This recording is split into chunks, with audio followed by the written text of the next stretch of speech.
Okay. So, it kind of seems like just obedience stuff, really. Yeah. Right? You got a kind of adolescent puppy. Yeah. And pulls a lot type of stuff. Is that Yeah. correct? Yep. Yeah, So it's walk etiquette mostly. Okay. And what are your goals here with Knox? I think we really he is not from the city. Our concern is, there's a lot of triggers, there's a lot of movement. He is a very excited dog. And so we just want to be able to, take him to families' homes, friends' homes, go to restaurants, things of that nature, and just be social with him out. Sure. Without him, jumping on dogs or reacting to people or things of that nature. More of like a safety thing. Sure. And then, for us to also to not constantly having to worry about him. Okay. Yeah, he's very friendly. He doesn't, not aggressive. Sure. Yeah. No. I see it looks like some spots in his ears here. Yeah, he is a rescue. Yeah. So we're not sure if he was like overly playful with dogs and maybe he had some injuries. He definitely has a dog bite in his left ear. Yeah, that's how you notice right there. There seems to be like a little strip, like maybe it tore through and it split. Yeah. He has a little like scars all over. We don't know. Yeah. How long have you had him for? 2 weeks. 2 weeks. Okay, so not long. Sure. Yeah. 3 weeks 2 on 3 Tuesday. weeks. Yeah. Gotcha. So we did take him to the vet. He says his scars would naturally kind of heal over time, and especially the one on his ear. Knox. Oh. And he's what, a lab? The lab mix. Yeah. We think maybe a little terrier, Okay. but we haven't done any genetic testing or anything just to really know. But he seems like a little. He's smaller than a lab, so maybe like a terrier / lab. Okay. What we're thinking. And how old is he now? How old? Yeah. About 10 months. 2 months, yeah, okay. Because at 6 months they usually hit the height, Yep. and then they fill out. So yeah, I would say it's safe to say that he's around his size here. Yep. It looks like he might have some kind of bulldog or power breed here, just like his shoulders and his body build and everything. He's a pretty solid dog from what I can see. Yeah. But I definitely see a lot of lab. Okay, so this seems like pretty standard stuff. Yeah. Now I'm assuming you did research or like read up on how we train the methods that we use. Is that Yeah. correct? Yep. Okay, so you know we use prominent collar. Yep. Okay. So when it comes to obedience training and like reliability and stuff, there's different forms of training. You have the food only, then you have like prong collar, and then you have e-collar. Yep. And they each have like their own percentages of success, if you will, with positive only having the lowest success. I'm talking single digits. Yep. You have to have a lot of things working in your favor. A dog that's very food motivated, a dog that doesn't care much about the stimuli that's outside, someone who's very consistent and willing to put in like years of training to get the dog to be, decently good. Yeah. And prong collar is better, which is like the spiky looking collar. You get about a 40 to 60% success rate with that until you remove the leash. Then the problem is, well, how are you gonna make your dog comply if there's nothing connecting you? And e-collar gets you as close to 100% as possible, okay? Even in an emergency situation. Are you familiar with what an e-collar is? We did a little research. I think my wife would definitely want to learn a little bit more. We watched the video that you put out using the e-collar, so we just got to see it. Okay. Yeah, and how it's used. So the e-collar, more commonly known as a shock collar, right? And that's an incorrect term. It's a word that's used by the positive only front in dog training to deter people from using it. They use words like shock, punishment, pain, and all that stuff. But it's actually a miniaturized TENS unit. They use the technology on humans. They use it in physical therapist's office, and they use it in chiropractic offices. If you go to Walgreens or CVS, and you go in the back section, you'll see what's called a TENS unit, TENS, and you put it on your back, and it sends a slight electric signal that moves your muscles, but you only feel it where it's making contact. Okay, so that's actually what the e-collar is. So when you put the e-collar on the dog's neck, it just moves the muscles that it's making contact with. So it's not like you're electrocuting your dog. It's not electricity running through his body. It's a centralized current that just affects the area it's making contact with. Now the reason why we do e-collar, and all my dogs over 6 months are trainer remote, because it's the best method. So it's like, why would I do anything else that's not going to get me as close to 100% as this tool does, right? Is dogs are physical animals. they bite each other, they nip at each other to correct and set boundaries and to play and show affection, right? So to make our obedience reliable, there has to be some degree of physicality. So that's where like prong collars, the spiky one, comes into play, because it was designed to mimic a dog bite. But the problem is, if you remove the leash, well then you don't have control anymore, right? And I want to have control both on and off leash. Yep. And e-collar allows you to have that. So like, let's say you take him to the dog park, and he's running around playing, and maybe there's a dog that's not taking to his energy well, and you see the dog warning him and curling his lip, but he keeps pushing, you can back him off using the e-collar. Yeah. And it wouldn't make him not want to play, you're just nipping and biting at him, telling him that you need to back away from that dog. Let's say there's a dog that's not so friendly at the dog park, and he's starting to show interest and he wants to go over in that direction. You can stop him, right? So we don't have to leave the dog park, we have control, and you have obedience control, just sit, stay down, and place heel. And then we have behavioral control, which would be like that, right? Like, no, leave that dog alone, or like, no, don't mount that dog, right? So it gives you both the control of obedience, but at the same time, communication to stop or deter him from doing certain things, okay? It doesn't change your dog's personality. Your dog is your dog. It just means that if I say heel, I want the dog to be at my side.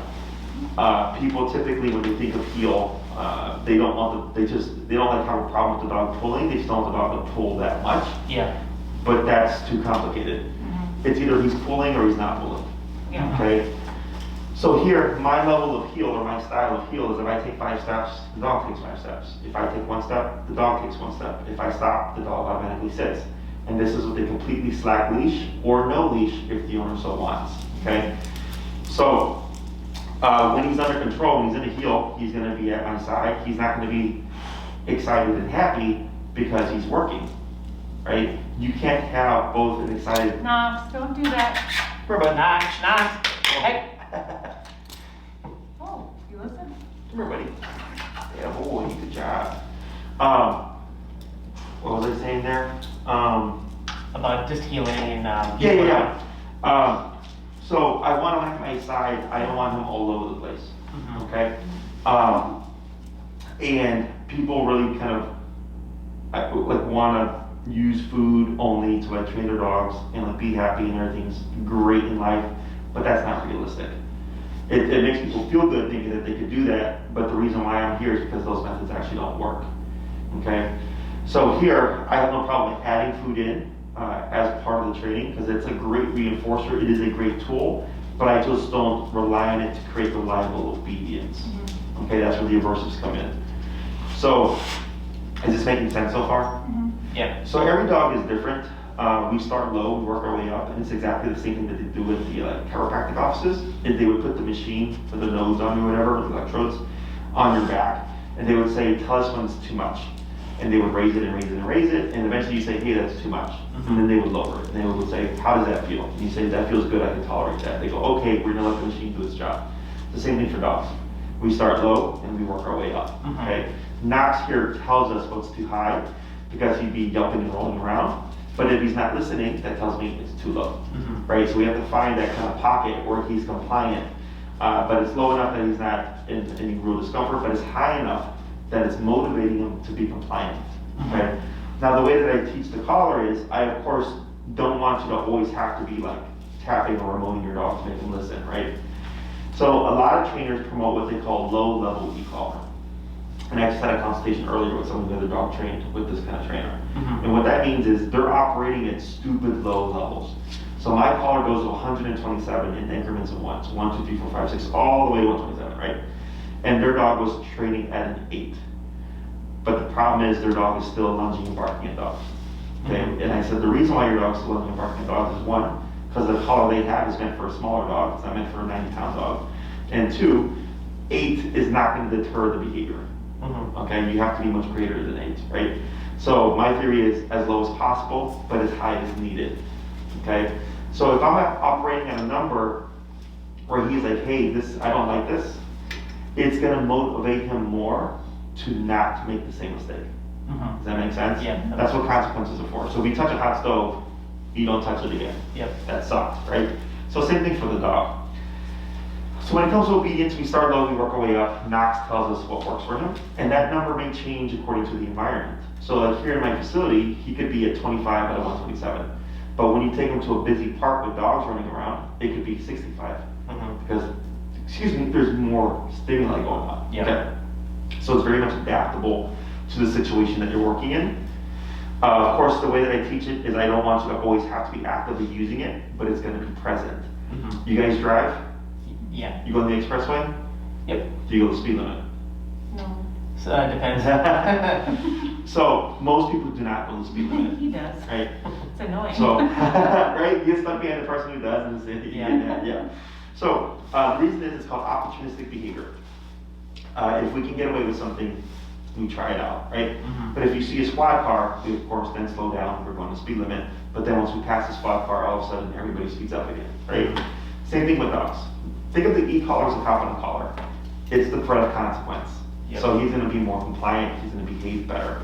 And when you remove it, he's of course gonna push the boundaries. Yep. So the most common question I get is, when does the e-collar go away? And in my book, when you need it, it doesn't. So it doesn't mean he's always wearing it. It just means if you're gonna be outside with him, going on a walk, if he's gonna be playing at the park off leash or anything, or maybe when guests come over for a period of that time, the collar is on. Okay, and then when you're in the house and he's a great dog and he chills, the collar is off. Okay, so it's that cop on the collar concept of like, okay, the collar's on, I have to heel, and I have to sit, and I have to come in and call me, blah, blah, blah, blah. But also, let's say he's really good, and you hardly if ever have to press the button to reinforce anything. You really did your homework, right? And you're out at the park, and he's playing with his dog friends, and then someone blows up a firework. A lot of dogs run away from fireworks because they're scared of them, right? That is not disobedience. That is behavior mode. That is your dog is scared and running for his life. Is in that moment, if you have the e-collar, you can make your dog return. So even in case of an emergency, you still have control, okay? And that's my whole thing. So like, my pit bull hates fireworks. She wants to run and fly, right? And in October of last year, I was walking to the boulevard here, and when I got to California, somebody set off a firework. Now my dogs didn't have e-collars on because they weren't going to go off leash, and they were trained well enough that they just walked on my side. But when someone set off that firework, it was a variable. My pit went into panic flight mode, and then I had to deal with her pulling in fear all the way home because I had nothing to disrupt her flight response. Yep. Okay, so stuff like that does happen, and I'd rather have the control and not need it than need it not have it type of deal. So it's it's not a constant thing. What holds people back a lot of times is that they don't work at the appropriate level because they feel bad for the dog. They think they're hurting their dog. And like I was raised old school, I was spanked. Someone could say like, "Oh, your mom hit you." I'm like, "Oh, I guess," but I don't view it as hitting, because hitting is a negative connotation to it, right? I'm like, I was disciplined for doing something I shouldn't. Same thing with dogs. When people feel consequence to their dog, they feel bad. So then they operate lower than they should. But then they create more work for themselves because now the dog doesn't take them serious. Does that make sense? Yeah, that makes sense. Questions so far? I think probably what's scaring us, or at least we don't understand, is like, would the e-collar at some point, like, would he be less affectionate, or his personality? And personality stays the same. What you may see in the beginning is what people call depression or mopiness, but it's not. So like, let's say in the house, let's say he's an excited energy, he's just kind of constantly like moving around and stuff, right? People misread that as happy, and I read it as like excitement or overstimulation. Okay, so then what they start to see is their dog is calmer, right? So then they're thinking, oh, my dog is depressed because he's not like walking around all the time. I'm like, no, it's because their dog is calm, they're actually relaxing, right? Or no one likes discipline, right? So then what we see is like the dog kind of pouting because there's now consequence in their life, right? Yeah. As you continue to expose them, you start to see them bounce back. So like my pit, my Chihuahua, and my Chow were all trained on e-collar. When it first started, they were like, mopey, or like just like, this sucks, right? Because now we get like discipline. But now they hear the e-collar, they come running. Because they know they're going to be able to go off leash. They get to run around and pee and poop or whatever they want. So they get a lot more freedom. And I can also, my dogs can go anywhere with me. Because I have that level of control. So their association with e-collar now is we get to do fun stuff. But in the beginning, because there's consequence and discipline and structure, it's not so fun. But once he understands how it works, you start to see them be essentially their normal selves. You just happen to have the control. I don't want to create a robot, okay? But I want a dog that has reliable obedience, okay? And like I said, you can pair food with it. We just wouldn't rely on the food to make the training reliable. So like right now I have a client, they're doing 12 classes. They just wrapped up their 9th class today because they're doing completely off leash. And because they're training to an advanced level, today we started incorporating food. But we did 8 classes essentially with no food because they're learning how to use the tool and teach things. Now that they're really comfortable and kind of fluid with the tool, then I said, okay, now we're gonna add in the food to balance things out. Okay? Because if I try to teach you everything at once, you're not dog trainers. I train, like today, you're my 8th visit for the day. Tomorrow I have 9 training clients. Right, so I'm training 9 dogs a day. So I can do this in my sleep. For most people, they don't have, there's your body language, there's the leash tension, there's the e-collar, there's the, is it at the appropriate level, and you have the treat pouch on your hip and all that stuff. It's just too many variables. So I've narrowed it down to the essential stuff. And then I know what I teach with the e-collar will create reliable, functional obedience. And then once you get to a point, then I go, okay, sure, if you want to add in food, now we can add it in, because now you're pretty fluid with it, okay? If e-collar, or if like the way I applied it was not good, I wouldn't, like all the reviews that I have are dogs that are trained on e-collar.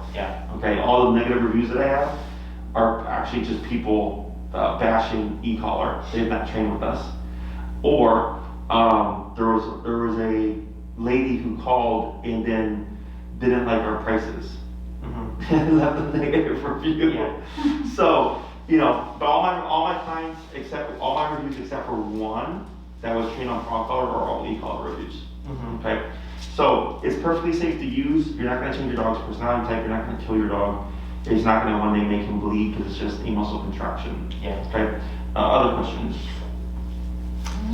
How about when he's on e-collar, we take him to like a relative's house. They like to probably spoil him a little bit, give him extra treats or give him food that he doesn't normally get at home. Like how does To put it on them. what would yeah, what was that environment like? We're like a little bit more structured at home, and then he has a little bit less structure at a relative's house, but he's got the e-collar. It's just, if he's disobeying or something, we can push the button and he'll listen to us. Correct. So the way that would work is, because this is super common. Let's say you do the training and stuff, he's a great dog, right? And then you give him to your relative to babysit for a weekend, and you pick him up. He's gonna regress a little bit. However, once you kick in with the discipline, it kicks right back. And it's like kids with the grandparents. So me growing up, I knew with my grandma, I could get away with more stuff, right? And if I was with my mom and my grandma, I knew I could also get away with stuff, because my grandma would say, oh no, leave him alone, he's just a kid, right? She would override my mom. So, but when I was with my mom, I was well behaved, right? That's gonna be Knox. When he's with the relatives, if they're doing stuff, right? Let's say you decide to ignore him and go like, you know what?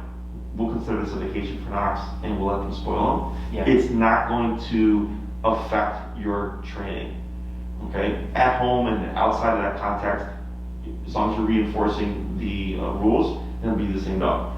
It's just in that setting, he's gonna learn, oh, okay, like, I can get away with more stuff here. Now, let's say you go, no, we want this dog to be a good dog despite the environment.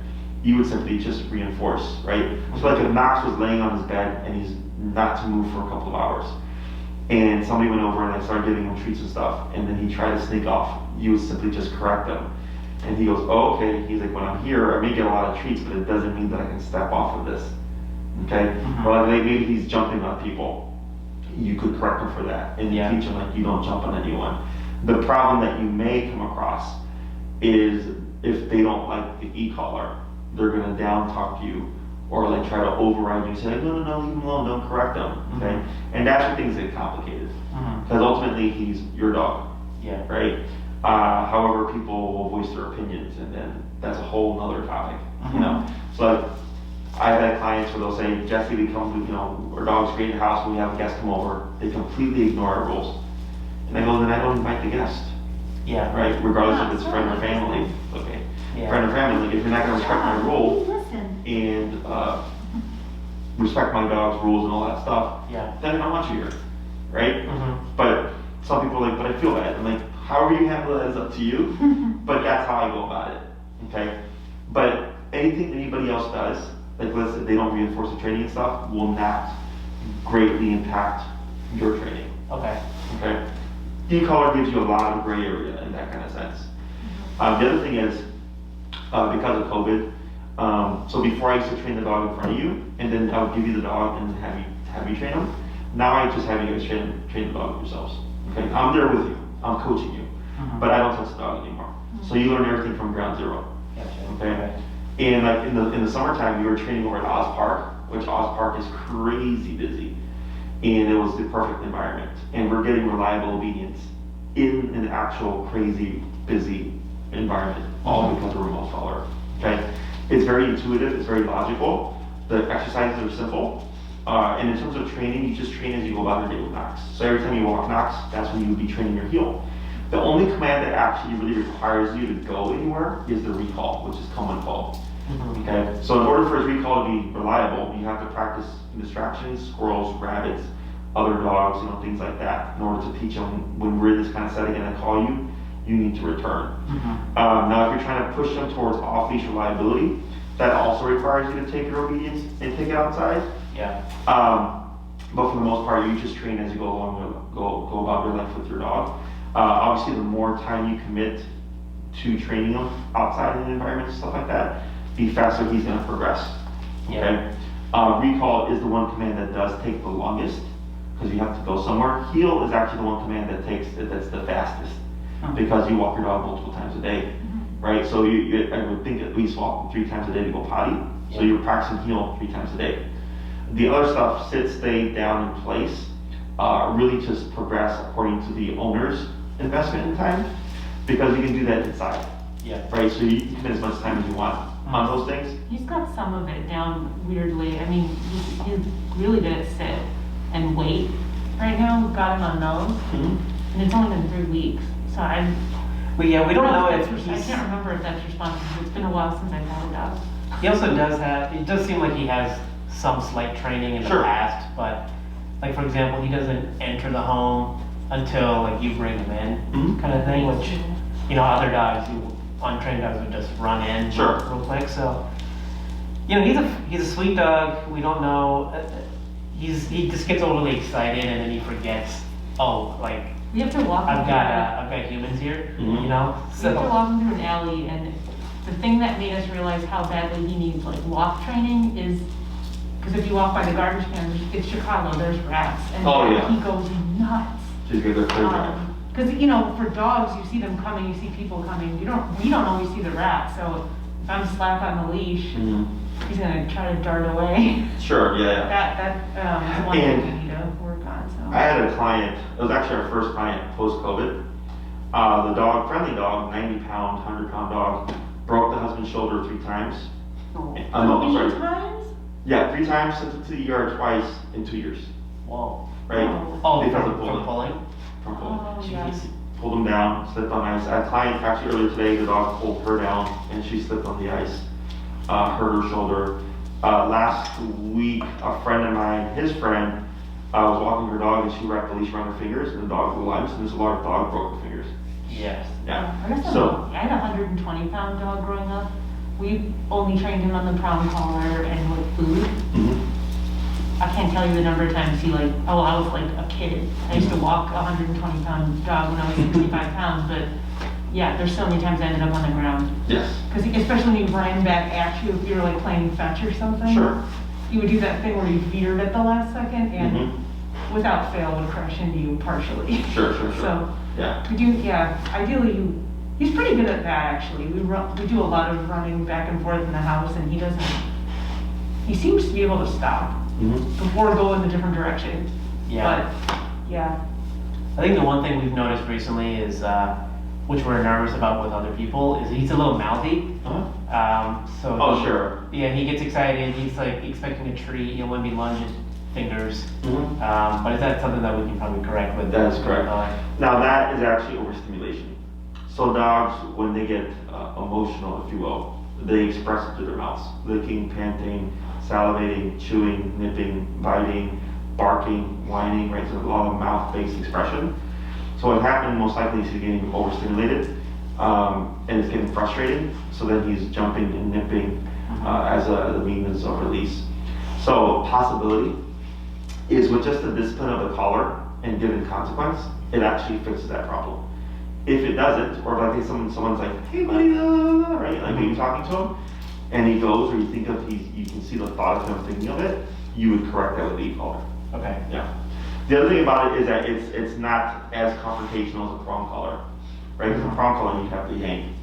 And the problem with the prong collar is some dogs, because they're physically tough, they're meant to bite each other, is you can have a dog, lunging and biting and stuff, and when you yank them on the prong collar, it does nothing. Because they're either too far gone or they're too tough that the prong does nothing.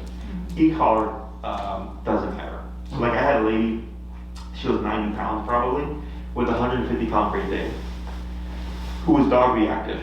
So she was fitted on a prong and an e-collar because she needed as much leverage as she could in order to control that dog. Yeah. So it didn't matter that she was 90 pounds because when she pressed the button at 70, the dog felt 70. Yeah. But with the prong collar, because that's what she used to walk him on originally, she couldn't do anything with him. So that's the other pro to it is that if you press it at 45 and she presses it at 45, it's the same. Yeah. So Okay. it also transfers very easily. So what you would see is like, let's say you do the first healing exercise with them, you do a couple of reps, and then she takes him, you've already done the work. It's just boom, right away to transfer over, okay?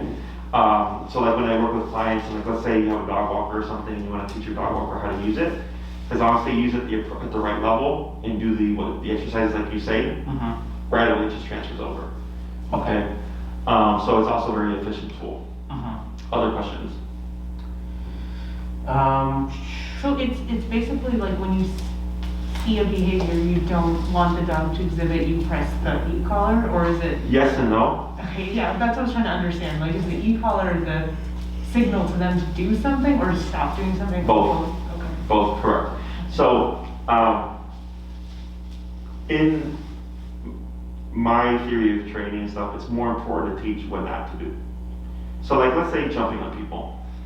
Most training will tell you teach your dog to sit. If your dog is sitting, your dog cannot jump. Correct, right? But then what happens when the dog is too excited? Dog breaks the sit, they jump. So if I correct the dog for jumping via e-collar, prong collar, whatever, some kind of aversive, I don't care what the dog does, just don't jump. Does that make sense? So the sit is actually making things more complicated when I can just teach a dog not to jump. And in most cases, when you teach a dog not to jump, you know what they do? They sit. Right? Because he goes, okay, jumping doesn't work. So they give you a more submissive behavior, which is the sit. Okay? So, or let's say, for instance, barking out the window. This is super common. A lot of clients. Jess, my dog barks out the window. I call my dog, they come back, but then they go bark out the window again. Why? They see it like as a threat or something from outside, or Well, they're barking for some reason like that. Yeah. But if you've called your dog back, right, he comes to you, but then he goes back to bark at the window again. Why would that happen? No consequence too. You just called him and he came. Hey, you're the first person who's gotten that. I swear to God, you're the first person who's gotten that. Okay, because most people think, dog barks at the window, I call him. I go, absolutely, your dog did that, right? They go, yeah. I'm like, but did you say not to bark out the window? And they go, no. I'm like, that's why your dog keeps barking out the window. So that would be a don't do that. Come over here, it's just come over here, but the moment you say, okay, your job is done, he's like, all right, we'll go back and bark out the window. Okay? Yeah. So it's obedience and behavior, and I cover both. Okay? Behavior is simple, because it's just don't do that. Don't bark out the window. Don't jump on people. Don't nip at hands. Don't take things off the counter. It's just don't do that, right? Yeah. If I said, like, let's say he wanted to, like, steal something from the counter and I said sit, like, is he gonna sit forever? Because that's how you're preventing the jumping on the counter, right? Is that he's sitting. You have to teach the don't do that. Okay? So that's simple. Once you understand consequence, like I was raised old school, I'll spend for like not doing my homework, for talking back to my mom, or staying out too late, right? To deter me from doing those behaviors again. Same thing for the dog. And then so think of obedience as education, mapping science, sit, stay, come. And behavior is morality. Don't jump, don't bark, and bite. Don't lie, don't steal, don't cheat. So a very educated person can still be a bad person, and a very good person may not be the smartest person. Mhm. They don't overlap. Same thing with dogs. Okay, so I get dogs that know 100 tricks, but are still least reactive and nudging and barking. Okay, it's because that's education, it's not behavior. Okay, other questions? How often do dogs regress once they're off e-collar for a while? Oh, so actually, so I used to train dogs for like rescues, and I would come in and like do a 2-week boarding training or whatever, and I would say, bring the dog back, don't worry about the training, call me when they're adopted. A year later, I'd show up, 15 minutes, everything comes back. So it's like riding a bike.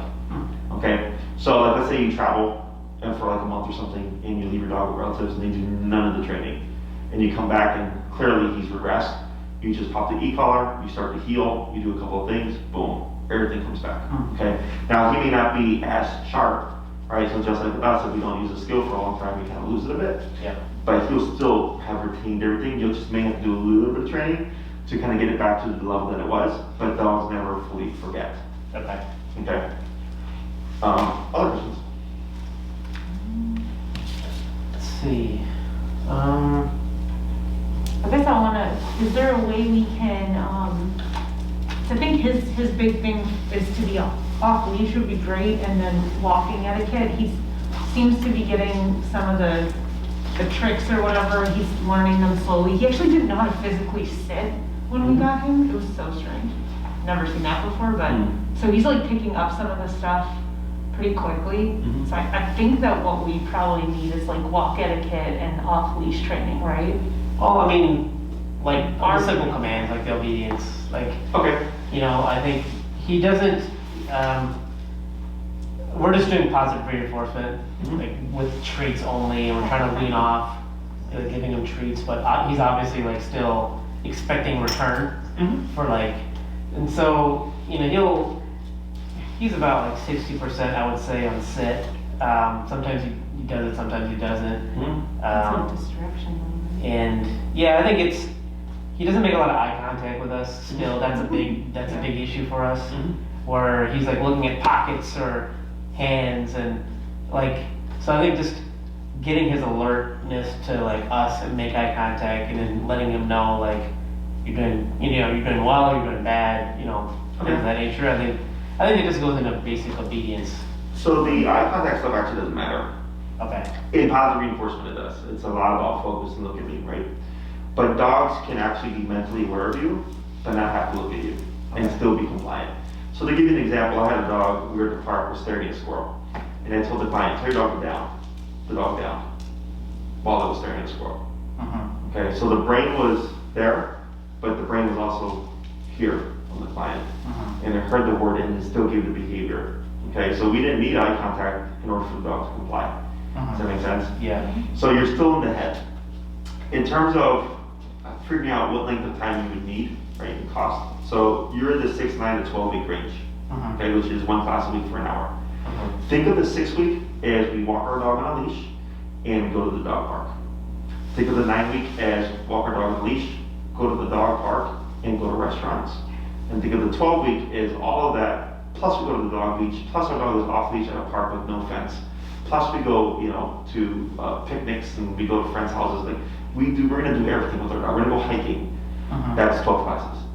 Okay, so the 6 week center is focused on the healing exercise and recall, which is usually 2 and 2 classes. So 2 on heal, 2 on recall, which leaves 2 to cover something else, whatever you like. The 9 week is centered around also getting duration control, meaning go here and don't move for the next 2 to 3 hours while we have brunch or dinner, blah, blah, blah, blah. And then the 12 week program, of course, is we do everything with our dog, and our dog is going to be off leash a lot. And that's where you have full control. So there's 6 basic foundational commands: sit, stay, down, come, place, heal. Okay, those 6 commands are meant for your standard family pet and are meant to allow you to do all that you want with your dog. Everything else is just fancy stuff. Yeah. Okay, so there's also the trifecta of training, which is walk with me, come to me, and don't move. Okay, so like with the 6 classes, Usually what I cover is the heel, the recall, and then place command, as long as the owners have done their homework, is usually a command that we can cover, which is the don't move. Okay, so a lot of people are just happy with those 3 things, okay? But if you're wanting the full control, you want all 6 commands, then, you know, we're thinking longer. Whatever you pick and choose, again, is completely up to you, but that's how you can kind of think of it. Yeah. That's how you kind of explain those 3 programs to people. Yeah. It's just what their life is gonna look like with their dog. Because there's no point in me training the dog to be off leash if the dog is never gonna be off leash. Yeah, You know? But a lot of people also don't think their dog can be off leash because the dog is so bad. Because the training that they've done doesn't work. And like with e-collar, like you have such a big window and range of control. Like you can actually get a lot further. Anything else? Yeah, I mean, for me, I think especially after COVID's over, I think we're gonna wanna go out with our dog parks, restaurants. Just having the sense of relief of like not having to check on him every minute or every so often, and I think just having some more control in that environment would be awesome. I think we'd be happy with like the 6-week kind of thing with like the basic package there, but I think for us that 9-week would probably be where we'd want to go. Sure. I mean, just with like that just offers more flexibility for us. Yeah, I think we need to think about it a little bit, but I agree. Yeah, you don't have to commit to anything now. Yeah. What will happen is Maria will be in contact with you. Yeah. And you can mull it over. And you can always do 6 and then buy 3 or whatever, right? However, the way we do it is, so 3 classes, because I have some 3-week program, but that's for like leash walking only and reactivity stuff, and you guys want a little bit more. So that's why I didn't propose that to you. Okay. But so that you know the math, the 3 lessons are $550, and then 6 classes is $950. So if someone does 3 classes and decides like, hey, this is great, I want to buy another 3, they're paying $550 again. So in total they pay $1,100. Whereas if they committed to 6 up front, they pay $950. Does that make sense? Yeah. So just be aware of that. I don't care what you do. But if you're wanting the discounted rate per class, it's just the upfront commitment. Yeah. Or you can do 6 and always purchase 6 later or 3 later, that's perfectly fine. But you'd be paying that program rate. Okay? Okay. In terms of the training collar, how much does this guy weigh? 45 pounds. So you have a couple of options. One is the Doctor and Maria will send you this info, Doctor 2300, which is meant for 70 pounds and under. And then there's the Doctor Black Edition, okay, which is meant for 70 pounds and over. The only reason why I mentioned the Black Edition is just because he is a smaller dog. The 2300 is a square box, so it's kind of a little bit more clunky, whereas the Black Edition is curved, so it kind of tucks in a little bit more nicely, okay? Even though it's meant for a bigger dog, it just means the output is higher, which means our number is going to be lower than on the other model, because the other model is a lower output. Okay, so you're perfectly fine with either one of those collars.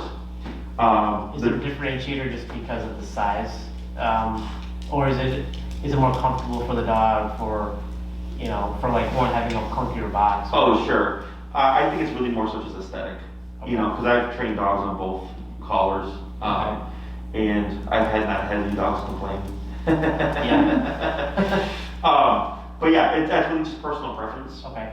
The nice thing about the Black Edition, it is the most powerful collar rate, is that, let's say, in case of an emergency, he does get spooked and he's running away. The one thing that people don't factor in is emotional state. Is when a dog is really under stress, they will override the collar. Okay, so having more output or having more power gives you the kind of, or gets rid of the worry of like, what happens if something happens? Yeah. Right, you're able to override the dog and force compliance. So are you are we able to like calibrate the power on the remote itself, or is it something Correct. that we need to do on the So collar? it's 0 to 127. Yeah. And it goes in increments of 1. So the remote that you have has a dial. Okay. And you would just go up. So you go 26, 29, 28, 34. Okay. You can really fine tune it. Okay. So it's not like we need to like 5, change it to 5 on the collar. No. Yeah. Okay. No, that's the collar. You turn it on and everything's done through the remote. Okay. Why won't he lay down right now? It's the longest I've ever seen him stand anywhere. I had another question about. Overstimulation. Yeah, I have a question for him. I don't get it. Forget the question of that. But another one that come to mind is, so you mentioned that e-collar will be on definitely like outside at the beginning. When we're in the home when he's relaxing, do you recommend, like, especially in the first couple weeks, for it to be on or it can be off? Take it off. Yeah, only when you need it. Okay. So like, let's say you're gonna take him off for a quick potty break, just pee and poop. You don't need the collar technically, Yeah. but expect him to not be compliant, Yeah. right? Or as compliant because you don't have the tool to, of course, reinforce. Mm-hmm. Yeah. Okay. Do you have another question? Anything else? No, fine. So the other one that I had was, so I think you and another partner teaches classes. Oh yeah, Enrique, he does some. Okay. Yeah. So if we do like the 6 or 9 week or whatever, would we get you or would we get your? So you have a couple of options. If you train here at my facility, so we were doing training at Oz, but of course winter comes too cold. Yeah. So the most of my clientele was here. I got a couple of people that still work at a park, but we switched over to Palmer Square now. Because over at Oz Park, the lakefront breeze was just too cold. Yeah. And that's at its whatever the rate is, right? I'm also still traveling the clients to their home, but that comes at a more expensive rate. Yeah. Okay, because now it's pulling them away from here. Enrique, if there's the option of doing in-home, but it's with Enrique, but it's at the facility rate. Does that make sense? Yes. So like if you train here and stuff, you're training with me, or if you pay for more money, I will go to your home and train there. Yeah. Or if you're like, hey, we'd like someone to come to us, then that would be Enrique, but you would be paying the lower rate. Okay. Okay. Right here. Yeah, we live about 5 minutes away. I think our preference probably would be coming here. Mhm. Would we both need to be present for the Ideally. session? The first session is the most important. That's where the most of the learning is. Everything else is pretty straightforward. If one of you couldn't make it for whatever reason, we are recording the sessions and stuff now, so that you can always just watch the session that you missed. Yeah, my schedule's a little difficult sometimes. Yeah, so she does travel or she's got last minute things here and there, so I mean, I can definitely make it. Mhm. But it's like every week or two, her schedule would change. Yeah, it's not a problem. Okay. Definitely the first one I would say, you want to plan for both, and then after that, it's just, come in when you can, and then anything you miss, you of course can just refer to your video. Okay. I probably need the most training out of the three of us. I'm the softest. Which actually raises a point. I can only take you as far as you're willing to go. So like, let's say this guy is pretty tough and resilient, and his number is like 65, for example. But because you're logical, and you like, man, 65, that's half of 127. People feel that, right? And then they'll only go to like 35 or 40 or whatever. Yeah. And you're not gonna get the same results. I still haven't decided if I think we have to both experience the e-collar before we can put it on him. You wanna feel it? Yeah, I mean, Yeah, I do. I think she would benefit greatly. Yeah, give me a second. You're gonna stay here, buddy. Knox! Come here, Knox! Knox! You have bad behavior. Come here, Knox. Come here. He's got a little pit in there, maybe. Knox, here. Knox! Look what she's got. Sit. I'm the treat. I'm going to tell him what to do. Down. I think he's just spoiled. That's why he won't lay down. It's like not soft enough for him. All right, so this is the 2300, which is the lower power model that I have. So this is 20 out of 127. So you see that twitch in my thumb there? Mhm. That's involuntary. That's this. So I have it placed on a muscle that twitches the muscle that then moves the thumb to give you like exaggerated visual. Okay? Okay. So what you're gonna do, Yeah. you're gonna take those 2 probes, put them on the meaty part of your palm, and lightly press down. Okay? I'm gonna go to 100. Come here. Yeah, should we go to 100? This is 15, okay? You feel anything? Yeah, a little Okay? bit. I'm gonna go to 20. 20.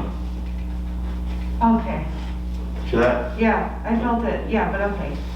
Thank you, I was like, Yeah. I feel like one of those police officers. Yeah, meaty part of your palm, lightly press down. Tase 15. yourself first. Before you use it. You feel that? Yeah. Okay, 20. Okay. All right. So it's like I know something's there, Yeah. Yeah. basically. Yeah. Okay. Want to feel 100? Probably not. So I don't know what Knox's number is going to be. Yeah. So the reason why dogs' numbers are greater, a lot of the time, is because dogs bite each other. Dogs are physical animals. Yeah. Correct. So humans, plus they have fur, right? Acts as a buffer.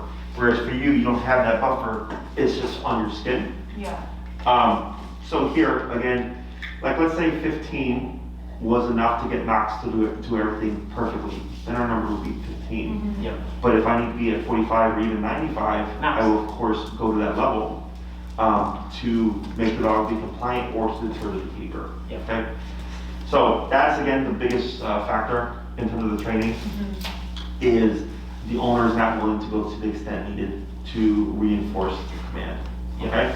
Again, we're not trying to make dogs yelp and all that stuff, but I do need the dog to respect the command. Otherwise, we have unreliable obedience. Yep. Now, what we may see is that let's say you start training with him and he looks anxious. A lot of people ask, like, oh, did you make the dog anxious? And I go, no. Like, the dog already was an anxious dog. You just hadn't seen the dog under stress where it would show the anxiety. This is a stressor, okay? So it doesn't mean your dog is now forever to be anxious. But what it means is because they're being exposed to a stressor, they're being anxious, and the more you expose them to it, the faster they get over it. So think of it as like, have you guys ever gone skydiving? No. We went to that indoor one, but. Okay, but like kind of plane. Yeah. Yeah. So do you think if you went skydiving off a plane for the first time, you would just jump out the airplane? Definitely not. Right? Exactly. It's too stressful. But let's say you did that once a week. It would get easier each time because you're becoming more experienced. You're getting used to that stress. Same thing for the e-collar. Most people, when they see their dog go under stress or anything, they want to stop. And I tell them, no, you have to move the dog through it because then we have unreliable obedience. Yep. And I've, over 10 years, heard some crazy stories of people and their dogs and some crazy shit happening. And they're like, the only reason I didn't lose my dog is because I had this. And I was able to override the situation. Yep. Essentially, it's, to put it simply, making the dog more scared of running away from the person than they are running away from whatever it is that scared them in the first place. I had a client, Oz Park, her dog and another dog went after a tennis ball at the same time, triggered a dog fight. And she had to max out the collar continuous, which is the harshest correction there is. And the dog yelped in 180 immediately out of the fight. Okay, and she called me and she said she felt terrible about it because her dog yelped and stuff. And I was like, I get it, but had you not done that, you don't know what would have happened. There could have been punctures and tears and stitches and sutures and vet bills and stuff, but it was a moment of this discomfort and your dog yelped, but you prevented all that. Yep. Right? So that's where really the value comes into play, but also just the ease of like control. It should never feel like an argument with your dog, and you should never feel like you have to shout at your dog and get frustrated. And a lot of that frustration comes from the lack of control. Yeah. So once you have control, you're gonna find like, oh wow, like we want to do even more with Yeah. Knox. So Have you ever seen from a rescue dog? 'Cause obviously we don't know what he's been through. Have you ever seen triggers or anything? 'Cause I know like some dogs, like if you roll up a newspaper or seen Oh, sure. and hit them, they have like a really scary scared reaction to that. So have you ever? I mean, I've seen had that? dogs who were not so much rescue, but I've had dogs that were trained by other trainers on e-collar, and in my opinion, incorrectly trained. So they had no idea what this meant. So we just retrained them, right? So dogs can always unlearn old things and learn new things, okay? In terms of like, if there's been negative experiences in the past, he's not thinking about that, because dogs are present. Yeah. And actually, it's funny because the person I just saw before you, the one where you have to like move away, they said the same thing about their dog. And I was like, because they thought it was a dog fighting dog. I'm like, well, does this dog have any scars? Like, this guy has scars, right? So I'm like, Yeah. if anything, this guy has a better chance of that as his backstory than this dog. He Yeah. would be Like, terrible at a dog fight. they're like, no scars and stuff. I'm like, yeah, like, then I highly doubt that your dog was a dog fighting dog, Yeah. right? We put too much stuff on that. It really doesn't matter to the dog. Okay. Okay. Other questions? So, once we start a program, it's 6 weeks or 9 weeks, whatever, consecutive. It'll be like a schedule. Correct. Like, let's say 12 o'clock on Friday was open and it worked for you. Yeah. Then 12 o'clock on Friday would be your time for 9 weeks plus one, so actually 10 weeks. Yep. Just in case you get sick or something comes up, we always give you an extra week, and what you get is priority over the time. Okay. So what that means is if you do a 9-week program, you have 10 weeks, but let's say you go out of town for 3 weeks. By the time you hit your 10th week, you have classes left over, but you've used them for priority. And for whatever reason, let's say we have someone who needs that 12 o'clock time. Maria would inform you and say, like, hey, you use it for priority, we need to book this new client, but we have these other times available. Okay. And you would just wrap up your last 2 or 3 classes at that new time. Yep. This just helps keep my calendar moving because we used to hold the spot. And I remember I had a client that was supposed to be a 6-week or a month and a half program, it became 6 months. Because they kept canceling. Yep. So I was sitting here with this dead time. So I was like, yep, can't do that anymore. Yep. We're going to do priority and then rotate or whatever. But you don't lose the classes. There is a 48-hour cancellation policy. Yep. If you cancel outside of 48 hours, you're good. You just lose the week of priority, blah, blah, blah, and push back to next week. Okay. If you cancel within 48 hours, we give everybody one freebie cancellation because we understand shit happens. But then after that, if you cancel within 48 hours of your class, it would count as a class. Okay. Okay? Anything else? I think my answers or questions are answered. Yeah, my biggest thing was to Feel actually this. know what it felt like before. Yeah. Yeah. So no, it's not electrocution. If you want to know more about this, just go to our YouTube channel, watch our videos. Yep. The way that, if you see a case that doesn't look very pretty, it's most likely a behavior case. Okay, a dog that has behavioral issues, aggression, blah, blah, blah, blah. So it's not that, we're actively trying to do that, it's just that dog is going to respond much differently than that. But I think Knox is actually a perfectly curious and stable young dog. I think you have a good dog here, okay? Okay. So. Yeah, I was curious what your first impressions were. Yeah, no, inquisitive, curious and stuff, good personality, friendly, seems pretty laid back from what I can see here. This is very bizarre behavior for him, actually. But just staring. Yeah, I mean, he's been around a lot of new people, and I've taken him to both my parents' houses, and he laid down within the first 15 minutes. Well, we have dogs here all the time. Yeah, so it's probably the smell of all that stuff. So Yeah. And that's my bite suit because the last dog that came through was aggressive. So that's had, has all sorts of scents on it. Oh. So, yeah, it's most likely that. So yeah, nothing out there ordinary, nothing that would deem to be concerning. Okay. Okay, anything else? Nope, I think I'm good on my end. Yeah. So Maria will get in contact with you. She'll reiterate everything that I said today. I believe tomorrow's her day off, so she doesn't get back to you by tomorrow. Don't be alarmed. Also, we've had tons of consultations and people booking, so she's trying to get through everybody as quickly as possible. My suggestion for you would be like, if you know you want to move forward and you haven't heard back from her, just send her an email, say, hey Maria, put us down, send us the forms, we're ready to go. If you know your length of time, and then send her your availability. Yep. Because then what she does is she cross-references our schedules. She looks at yours, she looks at mine, and goes like, okay, these are the options we have. She proposes them to you, you pick and choose, okay? Are you, is your schedule pretty booked out for the next couple of months now, or? No, I know we have some, like today, I had space for 5 consultations. I had 3, no, actually I was supposed to have 4 clients training, but 2 canceled because of the weather. Okay. Then the rest were all consultations. Okay. I know we've had, I think, at least 6 or 7 new people sign on. I don't know where those spots are. Maria would know all that stuff. Okay. And it really just depends on your availability. If you have like a Tuesday at like 1 o'clock open, that's easy for me to book because most people are evenings and weekends. Yeah. Okay, so if you have a more open schedule, then you can get in sooner. Okay. If you're limited on your schedule, that's only weekends and stuff, there may be a way, I don't know. Yeah. If that's the case and you'd rather start sooner, Enrique could definitely take this case no problem because it's simply obedience. Okay. So if you want to do that, you can work with him as well. Do keep in mind that if you start now, we are training in the winter. So we have my space, of course, to work with, which is nice, so we don't have to worry about the weather. Yep. But then, when you're training, like you're gonna be outside, you're gonna be practicing out in the cold, so just bear that in mind. Yep. Okay? It's better to do it sooner though, right, for the dog?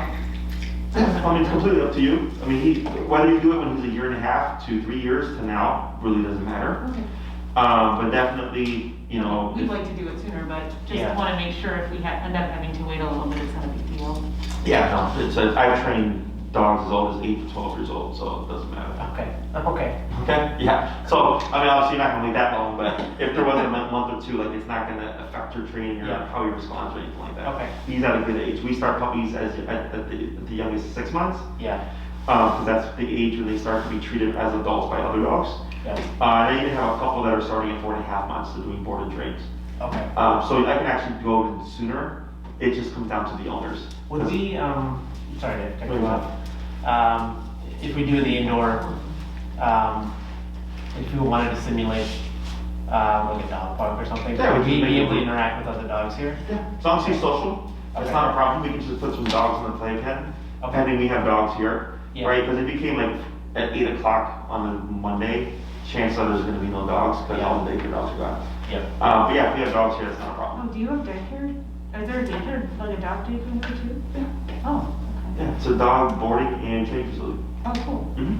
Okay. Nice. So, oh yeah, which reminds me, then, you know, if you're, because you're 5 minutes away, let's say you do the training and stuff, and you bring it to daycare, we reinforce the training. Okay, so like, it's not like we bring them here and it's a free-for-all.